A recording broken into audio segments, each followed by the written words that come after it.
নমস্কার বন্ধুরা, রুম্পার পাকশালাতে আপনাদেরকে স্বাগতম। বন্ধুরা, আশা করি আপনারা সবাই ভালো আছেন। আর বন্ধুরা, আজকে রেসিপি সজনে পাতার ভর্তা। তো তার জন্য এখানে বেশ কিছুটা পাতা নিয়েছি। তো বেছে পরিষ্কার করে ধুয়ে নেওয়ার পর বন্ধুরা এটা আমি সেদ্ধ করে নিয়েছি। তো সেদ্ধ করাটা আর দেখালাম না। এরপর কিছুটা তেল কড়াইয়ে দিয়ে দিলাম। গরম হয়ে গেলে এখানে 8 থেকে 10টা রসুনের কোয়া আর 3-4টে শুকনো লঙ্কা, 7-8টা কাঁচা লঙ্কা এইভাবে মিক্সিং জারের মধ্যে দিয়ে দিলাম। এটা একটা স্মুথ পেস্ট বানিয়ে নেব। তো বন্ধুরা, আপনারা কিন্তু চাইলে শিলেও বেটে নিতে পারেন। তো এটা পেস্ট করে নেওয়ার পর বন্ধুরা ওই তেলের মধ্যে আমি 3-4টে মতো শুকনো লঙ্কা দিয়ে দিলাম, বেশ কিছুটা কালো জিরে আর রসুনের কুচি বেশ কিছুটা পরিমাণে দিয়ে দেওয়ার পর এখানে 2টো বড় সাইজের পেঁয়াজ কুচি কুচি করে রেখেছিলাম, ওটা দিয়ে দিলাম। দিয়ে কিন্তু খুব ভালো করে ভেজে নেওয়ার পর পেস্টটা দিয়ে দিলাম।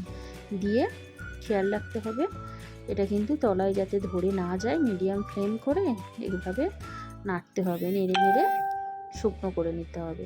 তো এইভাবে বন্ধুরা বেশ কিছুক্ষণ ধরে সময় হাতে নিয়ে আমি কিন্তু সজনে শাকের ভর্তাটা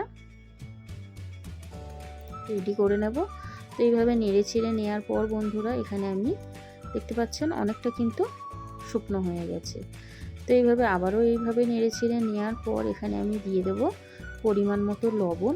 যেহেতু আগে লবণ দেওয়া ছিল না, এই কারণে পরিমাণ মতো লবণ দিয়ে দিলাম। আর এখানে হাফ চামচ মতো হলুদের গুঁড়ো দিয়ে দিলাম।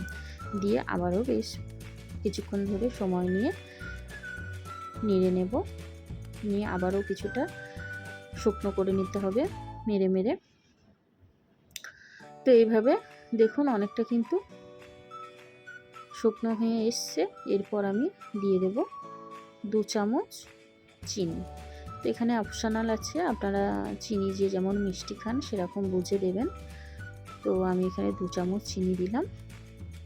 দিয়ে আবারও ভালো করে নেড়ে নেড়ে অনেকটা শুকনো করে নেব। তো বন্ধুরা, এটা কিন্তু গরম ভাত দিয়ে খেতে দারুণ লাগে।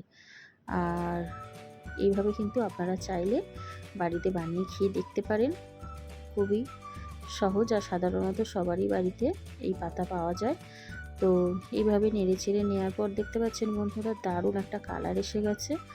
তো আপনারা এইভাবে বাড়িতে বানিয়ে খান সপরিবারে। আর ভিডিওটি ভালো লাগলে অবশ্যই একটা লাইক, শেয়ার, কমেন্ট করবেন। আপনাদের কাছে অনুরোধ রইল আমার চ্যানেলটিকে সাবস্ক্রাইব করে দেবেন। এরপর বন্ধুরা দেখতে পাচ্ছেন নেড়ে চেড়ে নেওয়ার পর এখানে আমি একটি পাত্রে এটা নামিয়ে নিলাম।